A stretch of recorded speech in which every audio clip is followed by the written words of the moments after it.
el de cambios country. Esa guitarra cuesta como $3,200. Él me dijo, supo que yo me quedé sin guitarra, un día me llamó y me dijo, Alex, esto es para ti. Y era exactamente como yo la quería. Y cuando recibí la guitarra, yo me acordé, si yo tuve que tener un primer instrumento musical y ser fiel con un primer instrumento musical, tuve que ser fiel con la primer palo que tuve, que fue una escoba. Si usted añora tener un buen instrumento musical, si usted añora tener grandes cosas, es momento de coger nuestra escoba y arreglar muchas veces nuestra vida en casa. ¿Está de acuerdo conmigo? Eso siempre he dicho. Mi primer instrumento musical fue la escoba que me pasaron allá en la iglesia para barrer la iglesia. Fui conociendo la gente. Un día me quedé en el culto de jóvenes y estaban allí brincando, saltando. Había un gozo tan impresionante. Y sabe una cosa, a la fecha yo serví en la iglesia, me gustaba, pero no había tenido un encuentro radical y personal con Jesús.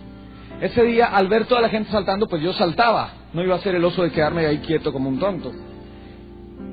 Hasta que paré y dije, ¿qué estoy haciendo?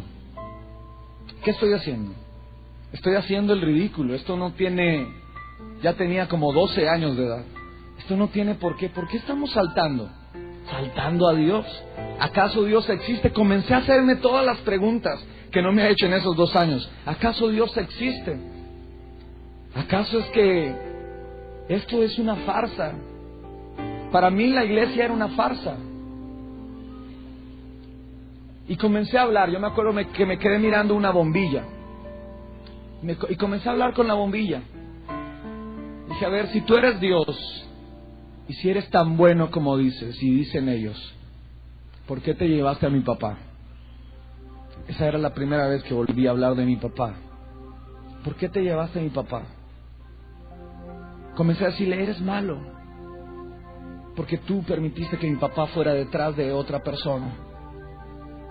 Y comencé a llorar. Me ataqué a llorar. Y solamente decía, ¿por qué? ¿Por qué te lo llevaste? ¿Por qué? No creo en ti, no creo que tú existes. Porque si tú existieras no pasarían cosas tan impresionantes y tan injustas en mi vida. Después le hice un reto a él. Le dije, si tú quieres, si tú existes, si tú eres bueno, entonces sé tú mi papá. Entonces te reto a que vengas y tomes el puesto, seas el esposo de mi mamá y seas mi papá. Yo seguía llorando, pero a los pocos minutos que yo hice esa declaración, comencé a sentir por primera vez en mi vida que Dios estaba allí para abrazarme. Comencé a sentir como alguien me cogía entre sus brazos y comenzaba a limpiar las lágrimas de mis mejillas. Comencé a sentir esa voz que decía, yo soy tu padre, yo soy tu papá. De aquí en adelante yo te voy a cuidar, yo te voy a guardar, voy a jugar al fútbol contigo, vamos a ver televisión juntos, vamos a hacer lo que tú quieras, vamos a jugar. Ese día fue la primera vez que yo comprendí, esa vez fue la primera vez que yo entendí y que yo conocí la fidelidad y el amor de quien hoy es mi papá y mi mejor amigo, mi Señor Jesús.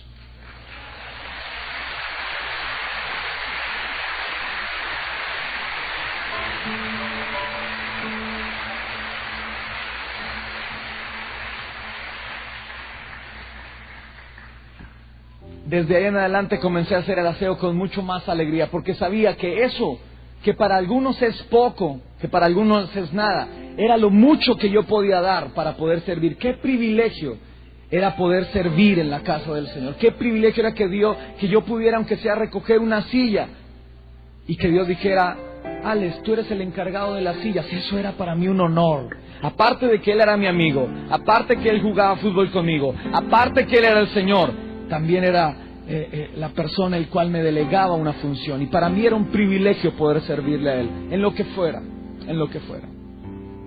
¿Sabe una cosa? Muchos creemos que cuando conocemos a Dios los problemas se acaban.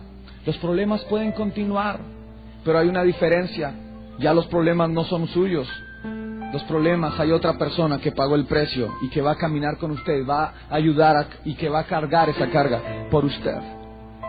¿Sabe una cosa? Pasaron unos días y conocí una persona. Esto pocas veces lo digo. De hecho, pocas veces doy mi testimonio. Conocí una persona que se hacía la salida de la iglesia a vender comida, a vender empanadas, cosas de esas. Él se ganó mi confianza, comenzamos a hablar y yo le dije, ¿sabes una cosa? Me gustaría comenzar a ayudarte. Y él me hizo una propuesta después de un tiempo. Me dijo, ¿sabes una cosa, Alex? Eso fue como a los 13 años de edad. Si tú me ayudas todos los domingos a vender empanadas aquí, yo te voy a dar 1,000 pesos. Cuando me dijo eso, a mí me llamó la atención. Primero porque él para mí era buena persona. Segundo, porque podía comer empanadas las que yo quisiera. Y tres, pues me ganaba 1,000 pesos. Y yo dividía los 1,000 pesos de esta forma. Decía, voy a llevar 500 pesos a mi mamá, 250 me compro unas papas fritas, una chocolatina, y ahí me alcanzaba. Con 500 pues me compraba unas papas fritas y una chocolatina. Y eso era lo que más me gustaba, papas fritas picantes y chocolatinas Jet de las pequeñas. Eso era lo que me gustaba y andaba comiendo eso. Él me dijo, tienes que quedarte en mi casa el sábado por la noche para madrugar al primer culto, que era a las 6 de la mañana. Hablé con mi mamá y mi mamá pues dijo, no, es un hermano de la iglesia, ¿por qué no? Esta persona se comenzó a ganar poco a poco mi confianza aún más. Y una de esas noches abusó sexualmente de mí. ¿Sabe qué? Me dijo, esto lo hacen todos sus papás con sus hijos. Yo no tenía un papá a quien preguntarle, pero sí me sentí confundido en el instante en que él estaba haciendo esto. Yo me sentí mal, me sentí bofeteado, me sentí escupido, me sentí como si tuvieran que encajarme en un rincón y allí no hacer nada más. Comencé a perder otra vez ese amor que estaba comenzando. Fue aplastado de un momento a otro. Fue una cosa, muchas veces cuando abusan sexualmente de nuestras vidas, lo callamos y nunca más lo decimos. Eso fue algo que yo hice, callar y decir, y no decirle a nadie lo que había pasado. Yo no sabía si era bueno o era malo, pero por lo que yo sentía, me daba vergüenza. Dejé de ir a la casa, dejé de ir a la iglesia. De hecho, nomás el pasar por el barrio donde él vivía, me ponía mal, me ponía nervioso. Mi mamá me preguntó, ¿por qué no volviste? ¿Qué pasó? Yo le dije, no mamá, estoy cansado. Y cualquier cantidad de cosas. Mi mamá, mis hermanos ya estaban asistiendo a otra congregación porque pues la situación económica mejoró un poco, pero muchas veces no teníamos los domingos la plata para coger el bus e ir hasta la iglesia. Entonces decidimos ir a una iglesia, a una congregación muy pequeña, a pocas cuadras de la casa. Yo me acuerdo que fui una vez a esa iglesia. Cuando llegué allá, eran 50 personas aquí en el coro. De las 50, media era afinada. Todos desafinados. No había ni uno que le cogiera el hilo. Había un piano, y los músicos que hay aquí me van a entender. Había un piano Casio. Casio es la organeta de juguete para los niños. De 3 octavas. Era así chiquitico. Y con puros soniditos de animalitos. Mom, me. Y con eso cantaban y hacían que afinaran los hermanos. Yo decía, ¿cómo van a afinar con esa mano de animalitos que tienen ahí en el teclado? Yo la única que le cogí fue renuévame. Esa era la única que yo le cogía.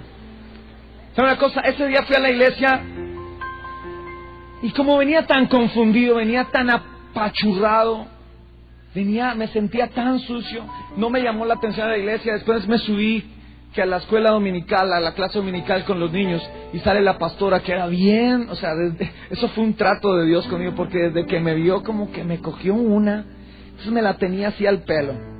Tienes que pintar esto. Y yo, no, sí señora, ya se lo hago, tranquila. Y no volví, duré como 1 año sin asistir a la iglesia. Después los jóvenes de la iglesia, Alex, ¿por qué no vamos a jugar a fútbol? A mí siempre me ha gustado el fútbol, soy una de las personas que ama mucho el fútbol. Entonces por ahí me cogieron y comencé a ir a jugar a fútbol y me dijeron, vamos a la iglesia. Entonces como que ya por ese lado iba a la iglesia, ya me aguantaba los desafines, me aguantaba los perritos y todo lo del teclado. me aguantaba hasta la pastora porque de ahí salíamos a jugar al fútbol. Ese fue un gancho para comenzar otra vez a entrar a la iglesia y seguir mi relación con Dios. Dios tenía propósitos, y lo que el diablo va a hacer cuando tiene propósitos con la vida es hacer de que esos propósitos no se cumplan, y lo va a hacer desde cualquier momento en su vida, pequeño, grande, mediano, alto, pero va a romper los propósitos que Dios tiene en nuestras vidas. Hubo un retiro, las iglesias suelen hacer retiros, encuentros, y había el encuentro de adolescentes. Y yo dije, bueno, pues vamos a pasear. Yo nunca me daba unas vacaciones y la iglesia me lo pagaba. Entonces yo fui al retiro. Y estábamos en una conferencia, la hermana Igna de Suárez, yo no sé si usted la conozca. Ella ministra sobre sanidad interior.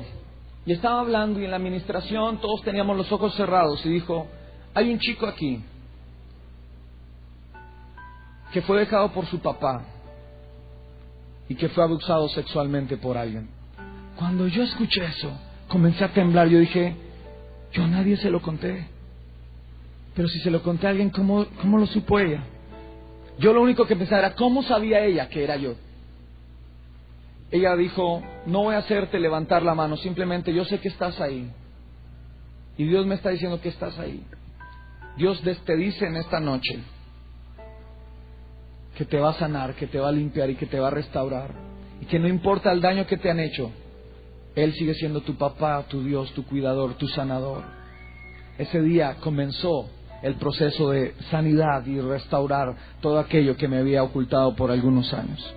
¿Sabe cosa? No fue en ese momento, fueron muchos días, fueron varios días, fue un proceso en el cual yo tuve que aprender a perdonar, aprender a pasar por la calle de ese barrio y no sentir miedo, aprender a verlo, porque volví a ver a este señor, a verlo y a verlo con amor y decir, Dios, ten misericordia de él, que él te pueda conocer, que él te pueda conocer. Aprendí a amar a mi papá aún más, sin él estar, aprendí a amar a mi papá aún mucho más, aún mucho mayor. Una de las cosas que utiliza el enemigo para avergonzarnos es el silencio, es el callarlos. Pero cuando usted habla y cuando usted destapa, el diablo es avergonzado. Y lo que vamos a hacer en esta noche, ahorita al rato, es poder abrir nuestro corazón y aquellas cosas que tenemos tan ocultas en años, avergonzar esta noche al diablo, porque Dios quiere que usted, cuando salga por esa puerta, aparte de salir a conquistar una nación, salga con un corazón limpio, con un corazón renovado, restaurado. Él está aquí en esta noche. ¿Cuántos pueden sentir su presencia? Amén.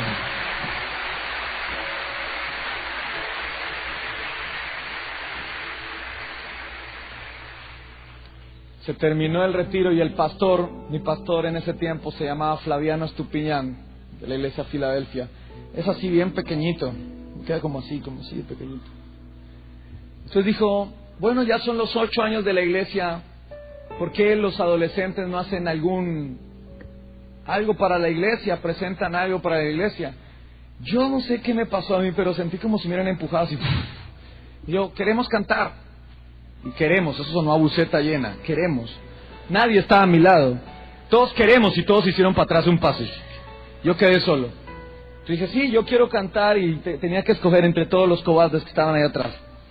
Mi hermano, y había alguien una niña que le gustaba a mi hermano, entonces, y Jimena.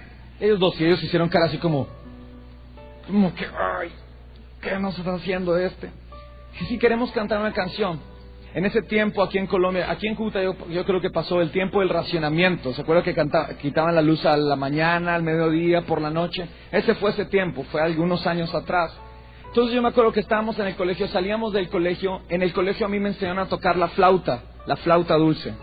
Estando allí con la flauta dulce, yo dije, pues montemos una canción, yo toco la flauta, hago la introducción, Lucho canta la primera estrofa, el coro lo cantamos juntos, yo vuelvo a hacer la introducción y la segunda estrofa la canto yo. Entonces monté ahí un medio grupo todas las noches. Llegábamos del colegio, era añorando ensayar porque queríamos que saliera bien ese día. Y lo único que queríamos era tocar en el culto de las 10 de la mañana. Fíjese cómo es la carne. ¿Y por qué a las 10 de la mañana? Porque es que a las 10 de la mañana iban las chicas guapas. Entonces queríamos ministrar las hermanas guapas de las 10 de la mañana. El pastor se le ocurrió la grandísima idea de decir, ¿saben? Ustedes